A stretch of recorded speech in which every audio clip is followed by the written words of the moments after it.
Hello everyone, this is ऋतु और स्वागत है आप सभी का सीटेट प्रीवियस ईयर क्वेश्चंस की सीरीज में। इस सीरीज में हम डिस्कस कर रहे हैं सोशल साइंस के प्रीवियस ईयर क्वेश्चंस को। और ये जो क्वेश्चंस आपके दिसंबर 2021 में पूछे गए थे उन क्वेश्चंस को हम विद एक्सप्लेनेशन इन वीडियोस में डिस्कस कर रहे हैं। आज का जो क्वेश्चन पेपर है 31 दिसंबर 2021 को ये पेपर हुआ था और इसके कुछ क्वेश्चंस हम ऑलरेडी डिस्कस कर चुके हैं। बाकी के आगे के इस वीडियो में और इसके बाद वाले वीडियोज़ में डिस्कस करने वाले हैं। यू कैन ऑल्सो फॉलो मेरी social media, Facebook page, Insta ID और टेलीग्राम चैनल, लिंक आपको डिस्क्रिप्शन में मिल जाएगा। क्वेश्चन है, ज्योतिराव फुले ने जातीय असमानता की आलोचना की। Jyotirao Phule criticise cast inequality bye. किस तरह से उन्होंने जातीय असमानता की आलोचना की, क्रिटिसाइज किया जाति इनइक्वालिटी जो थी, इसका हमसे पूछा गया है। तो ऑप्शन सेकंड इसमें सही हो जाएगा। यह तर्क देते हुए कि आर्य विदेशी थे और जाति व्यवस्था शुरू करने के लिए स्थानीय आबादी को अपने अधीन कर लिया। तो बेसिकली इनका कहना था कि जो आर्य थे, यहाँ पर जो आर्य के नाम से जाने जाते थे वो विदेशी थे। तो जान लेते हैं डिटेल में। ज्योतिराव फुले ने निम्न जाति के नेताओं में ये सबसे मुखर थे और वह ब्राह्मणों द्वारा किए गए दावों के खिलाफ थे कि वे अन्य लोगों से श्रेष्ठ थे, क्योंकि वे आर्य थे। देखो, ब्राह्मण कहते थे कि हम आर्य हैं और हम बाकी लोगों से श्रेष्ठ हैं, सुपीरियर हैं सबसे। तो उन्होंने कहा था कि आर्य उपमहाद्वीप के बाहर से आए थे और विदेशी थे। ज्योतिराव फुले का कहना था कि आर्य जो हैं यहाँ के, इंडिया के नहीं होकर के, ये बाहर से आए थे, विदेशी थे ये। और फुले के अनुसार आर्यों ने देश में पहले से रहने वाली आबादी को हरा दिया, यानी कि आर्य आए बाहर से और यहाँ पर जो आबादी पहले से रह रही थी उसको हरा दिया और उन्हें हीन माना गया, जिसको हरा दिया गया। और आर्यों ने दूसरों को नीची जाति के लोगों के रूप में मानकर अपना प्रभुत्व स्थापित करना शुरू कर दिया। इनका कहना है जो बाहर से लोग आए थे वो आर्य के नाम से जाने जाते थे और वो विदेशी थे, वो भारत के नहीं थे बल्कि विदेशी थे। और उन्होंने क्या किया, जो भारत में रहने वाली आबादी थी उसको हरा दिया और उसको निम्न जाति का बता दिया और खुद को सुपीरियर बना दिया। उन्होंने दावा किया कि वह स्वर्ण युग था जो आर्यों के आने से पहले मौजूद था। इनका कहना है कि आर्यों ने आकर के यहाँ पर मतलब काम खराब कर दिया, अपने आप को सुपीरियर बताया, यहाँ के लोगों को निम्न जाति का बता दिया। और उनके आने से पहले यहाँ पर स्वर्ण युग था एक तरह से, मतलब उनके आने से पहले काफ़ी अच्छा था, यहाँ पर कोई निम्न जाति उच्च जाति नहीं थी। उनके आने के बाद ही ये सब सिस्टम शुरू हुआ यहाँ पर। नेक्स्ट क्वेश्चन है, महात्मा गांधी ने जलियांवाला बाग हत्याकांड के खिलाफ किस अभियान का आह्वान किया था? Mahatma Gandhi called for which campaign against Jallianwala Bagh massacre. तो देखो, उन्होंने जो जलियांवाला बाग हत्याकांड के खिलाफ जो एक तरह से अभियान छेड़ा था कि भाई ये जो हुआ है गलत हुआ है, और उसके बाद जो अभियान ये छेड़ा था ये था असहयोग आंदोलन। ऑप्शन नंबर सेकंड इसमें हो जाएगा नॉन कॉरपोरेशन मूवमेंट। तो नॉन कॉरपोरेशन मूवमेंट तो बहुत बड़े लेवल पर ये चला था एक तरह से, और जलियांवाला बाग हत्याकांड के खिलाफ ये महात्मा गांधी ने शुरू किया था और ये चला था 1920 से 22 तक असहयोग आंदोलन। ये जो एक घटना हुई थी 13 अप्रैल 1919 में, जो कि जलियांवाला बाग हत्याकांड के नाम से अब जानी जाती है। तो यहाँ पर हुआ क्या था कि ब्रिटिश सैनिकों ने पंजाब के अमृतसर में यहाँ पर निहत्थे भारतीयों को, निहत्थे भारतीय थे, हथियार नहीं थे उनके पास और उन पर बड़ी भीड़ थी एक तरह से, और वहाँ पर गोलियाँ चला दी थी जिसमें बहुत सारे लोगों की जान चली गई थी। तो इस आंदोलन के समर्थन में हजारों छात्रों ने सरकारी नियंत्रित स्कूलों को छोड़ दिया, गवर्नमेंट स्कूल को छोड़ दिया और कॉलेजों को छोड़ दिया। और मोतीलाल नेहरू ने, CR दास, आसिफ अली और कई जो वकील थे उन्होंने अपनी प्रैक्टिस छोड़ दी, वकालत छोड़ दी मतलब, और ब्रिटिश उपाधियों को आत्मसमर्पण कर दिया जो ब्रिटिशर्स ने यहाँ के लोगों को दी हुई थी उपाधियाँ, जैसे सर वगैरह की उपाधि ये होती है ना, उपाधि दी हुई होती हैं, तो उनका आत्मसमर्पण कर दिया, उनको दे दी, वापस रखो अपनी उपाधि, हमें कुछ नहीं चाहिए। और विधायिका का भी बहिष्कार किया, लेजिस्लेचर का को बॉयकॉट किया। नेक्स्ट क्वेश्चन है, यदि आपको वर्तमान समय में किसी भी प्राधिकरण के खिलाफ अपनी असहमति व्यक्त करने के लिए मध्यम तरीकों का उपयोग करना पड़ता है तो निम्नलिखित में से कौन सा आवेदन करने का सही तरीका होगा? यानी कि आप शांति से काम करना चाह रहे हैं, ऐसा नहीं है कि बिल्कुल एग्रेसिव होना चाह रहे हैं, मध्यम तरीका आप अपनाना चाह रहे हैं, मीडियम। होता है ना, कुछ लोग शांति प्रिय होते हैं, कोई वॉर नहीं चाहते, कोई झगड़ा नहीं चाहते, तो उसके लिए कौन से तरीके आप अपना सकते हैं? तो इसमें हो जाएगा ऑप्शन नंबर थर्ड, बी और सी। बी और सी में देखो दिया हुआ है क्या, प्रदर्शन और लेख लिखना। बल प्रयोग तो नहीं करेंगे, वो तो वायलेंस में एक तरह से आ जाएगा। तो डेमोन्स्ट्रेशन कर सकते हैं, प्रदर्शन कर सकते हैं, जिस तरह का प्रदर्शन करते हैं लोग और अपनी बात मनवाने के लिए, और लेख लिख सकते हैं, राइटिंग आर्टिकल्स, आर्टिकल छपते हैं अखबारों में, मैगजीन्स में, वो भी काफ़ी असर करते हैं, तो वो कर सकते हैं राइटिंग आर्टिकल्स। तो बी और सी यहाँ पर सही हो जाएगा। आज़ादी के बाद भी भारत में अंग्रेजी का प्रयोग जारी रहा क्योंकि English continued to be used in India after independence because देखो भाई अंग्रेज आए थे यहाँ पर और अंग्रेजी भी लाए थे साथ में। अब अंग्रेज तो चले गए लेकिन फिर भी अंग्रेजी बोलते रहे लोग, कि वो रीज़न हमसे पूछा है कि क्यों ऐसा हुआ। अब यहाँ पर करेक्ट ऑप्शन की बात करें तो ऑप्शन नंबर 3 यहाँ पर सही हो जाएगा कि गैर हिंदू भाषी राज्यों से उनके द्वारा समझी जाने वाली भाषा की मांग की जा रही थी। देखो जो गैर हिंदू भाषी राज्य हैं इसमें आपके जो ईस्ट वाले स्टेट्स हैं वो आ जाते हैं, पूर्वी जो राज्य हैं, और इसके अलावा जो साउथ इंडिया के जो स्टेट्स हैं वो आ जाते हैं क्योंकि वो लोग हिंदी नहीं जानते हैं। बहुत कम ही लोग होंगे ऐसे होंगे जो समझ भी पाते हैं। ऐसे ही पूर्वी भारत में भी आता है। तो जो हिंदी नहीं बोलते थे उनके द्वारा डिमांड की जा रही थी ऐसी लैंग्वेज जो कि वो भी समझ सके और दूसरे स्टेट्स के लोग भी समझ सके, यानी कि कॉमन लैंग्वेज होनी चाहिए जो कि हर कोई समझ सके। तो इसलिए भी एक तरह से हम कहेंगे अंग्रेजी को बढ़ावा मिला। और यहाँ पर अगर देखें तो अंग्रेजी के बाद भी भारत में अंग्रेजी का इस्तेमाल जारी रहा क्योंकि दक्षिण भारतीय राज्यों ने हिंदी का कड़ा विरोध किया। दक्षिण भारतीय राज्यों ने तो विरोध किया ही किया, इसके अलावा हमारे पूर्वी राज्य भी देखें वहाँ पर भी हिंदी कम बोलने वाले ही लोग हैं और अन्य भाषाविद समूह भी थे, बहुत से और लोग हैं जो कि अलग अलग लैंग्वेज ग्रुप से आते हैं, जो कि आप देखें बहुत तरह की भाषाएं वहाँ पर बोली जाती है हमारे देश में। तो उनकी भी यही मांग थी अपनी भाषा के लिए कि भाई हिंदी को अगर आप बनाते हैं मातृभाषा तो हम लोग कैसे बोल पाएंगे, हम लोग तो इतनी जानते नहीं हैं हिंदी। तो एक तरह से आप तो थोप रहे हो हम पर। तो इसी वजह से देखो इंग्लिश जो है एक तरह से कॉमन लैंग्वेज है, इंग्लिश को हर कोई बोल सकता है।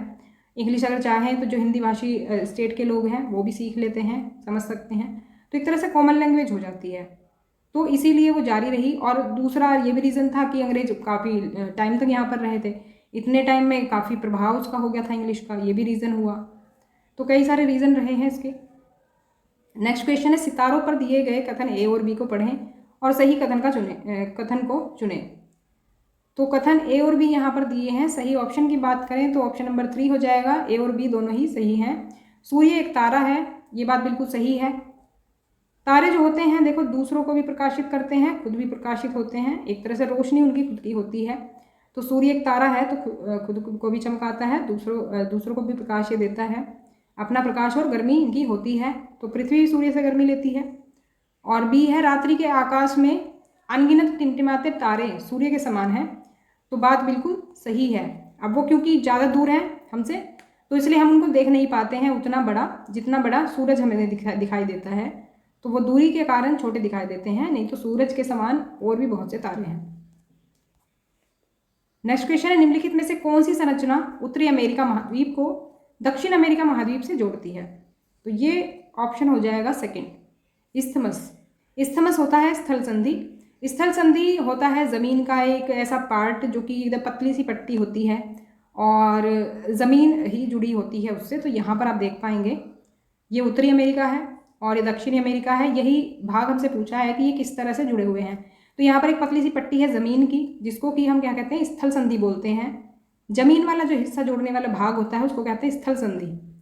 तो ये स्थल का एक संकरा भाग होता है, यानी पतली सी एक पट्टी होती है जो कि स्थल के दो बड़े भागों को जोड़ती है। अब ये स्थल ही तो है, ज़मीन के भाग है नहीं, ये उत्तरी अमेरिका ज़मीन है देख पूरी और ये भी ज़मीन है पूरी। तो इन दोनों भागों को जो जोड़ रही है संधि उसको हम कहते हैं स्थल संधि। तो स्थल संधि हो गया। एक होती है जल संधि। अब जो जल की राशि छोटी सी जो बड़ी जल राशियों को जोड़ती है उसको कहते हैं जल संधि। जो बड़े स्थल के भागों को ज़मीन के भागों को जोड़ती है वो स्थल संधि कहलाती है। जो जल के बड़े भागों को जोड़ती है वो जल संधि कहलाती है। जैसे कि आप देखें भारत और श्रीलंका के बीच जो है ये जल संधि है और ये दो समुद्रों को जोड़ती है, दो बड़े समुद्रों को। यहाँ पर एक ये है और एक ये है यहाँ पर। तो यहाँ पर ये हो जाएगी जल संधि और ये हो जाएगी स्थल संधि।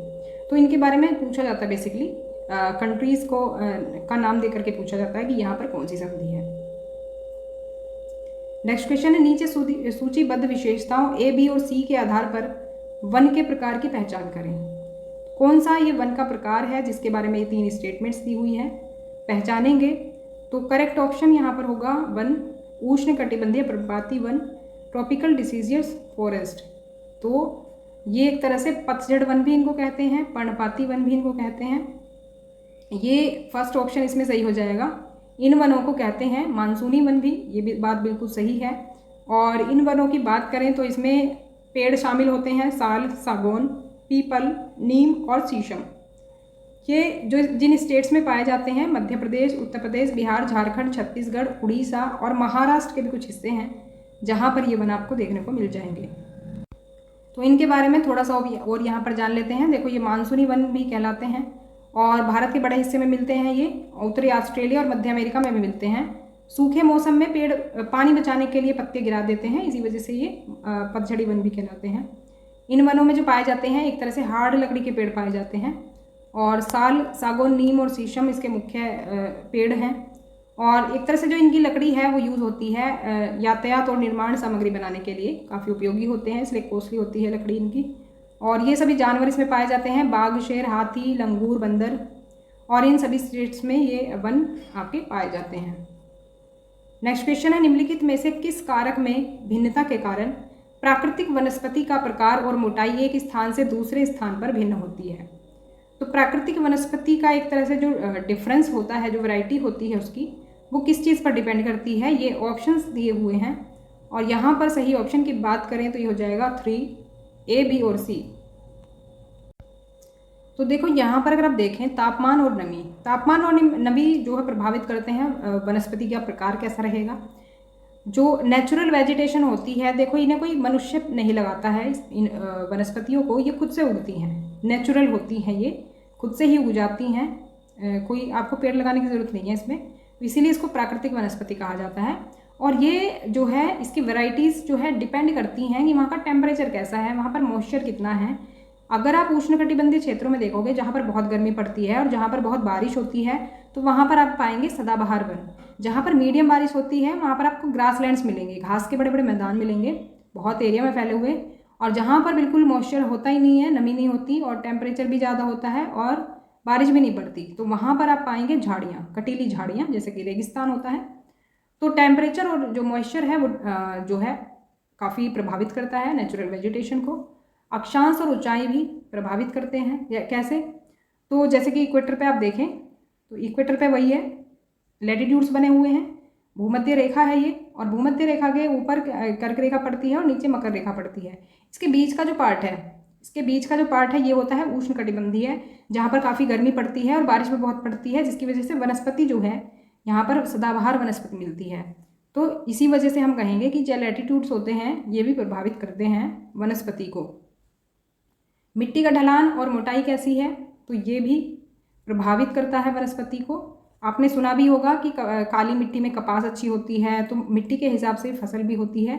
और ये तो खैर हम फसल बोते हैं, लेकिन नेचुरल वेजिटेशन जो होती है, नेचुरल जो वेजिटेशन होती है वो अपने आप ही उगती है, तो वो भी इसके अकॉर्डिंग जो है मिट्टी की ढलान कैसी है, मोटाई कैसी है। आपको अलग अलग जगह पर अलग अलग तरह के पेड़ मिलेंगे। आप कश्मीर में चले जाओ, अलग तरह के पेड़ मिलेंगे, अलग तरह की वनस्पति मिलेगी। लेकिन आप अगर साउथ में चले जाओ, गर्मी वाले इलाके में, तो वहाँ पर आपको अलग तरह की वनस्पति मिलेगी। यहाँ पर अगर वनस्पति की बात करें, जो नेचुरल वेजिटेशन है खुद से ही जो हो जाती है, और तो ये वन की बात करें तो ये 6 तरह के होते हैं।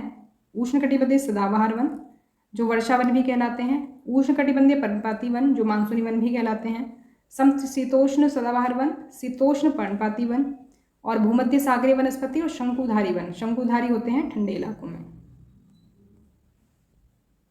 नेक्स्ट क्वेश्चन है, राइन वैली और वोल्जेस पर्वत इसके उदाहरण हैं। राइन वैली और वोल्जेस पर्वत किसके उदाहरण हैं? ये हो जाएगा option number 1, block mountains. Block mountains के उदाहरण है ये पर्वत, और इनके बारे में थोड़ा सा जान लेते हैं। ब्लॉक माउंटेन्स जो होते हैं क्या होते हैं? भ्रंशोत्थ पर्वत इनको कहते हैं हिंदी में अगर बात करें तो ये जब कोई बड़ा एरिया टूट जाता है या तो फिर वो दब जाता है, नीचे धंस जाता है, जब इस तरह के पर्वत बनते हैं। तो ये एक तरह से वैसे पर्वत नहीं है जैसे हिमालय पर्वत हो गया, इस तरह से पर्वत बन गया। ये तो होता है जैसे ज़मीन का एक हिस्सा जो है नीचे धंस गया, अब दूसरा वाला जो हिस्सा है ये उभरा हुआ है। अब ये जो उभरा हुआ हिस्सा है यही हो जाता है क्या? माउंटेन कहलाता है ये। तो जो ये उभरा हुआ हिस्सा है ये तो हमारा कहलाता है क्या? होस्ट कहलाता है। और जो धंसा हुआ हिस्सा होता है ये वाला, ये धंसा हुआ हिस्सा कहलाता है ग्राबेन, जो कि नीचे धंसा हुआ हिस्सा है। तो इनका हिस्सा भी पूछ लिया जाता है कि उभरा हुआ जो हिस्सा है उसको क्या बोलते हैं? उसको कहते हैं उत्तखंड हिंदी में, और इंग्लिश में कहते हैं होस्ट, और इंग्लिश में जो नीचे धंसा हुआ होता है उसको कहते हैं भ्रंश या फिर ग्राबेन। ध्यान रखेंगे। और उदाहरण इसके हैं राइन घाटी और वोल्जेस पर्वत जो हैं वो ब्लॉक माउंटेन्स के ही एग्जाम्पल्स हैं। निम्न में से कौन मरुस्थल का उदाहरण है? यहाँ पर सही ऑप्शन की बात करें तो हो जाएगा लद्दाख, थर्ड ऑप्शन सही हो जाएगा। तो लद्दाख जो है एक डेजर्ट है और ये मरुस्थल क्यों कहलाता है? क्योंकि यहाँ पर बारिश नहीं पड़ती है और यहाँ पर इलाका काफ़ी ठंडा रहता है, तो ये ठंडा मरुस्थल कहलाता है।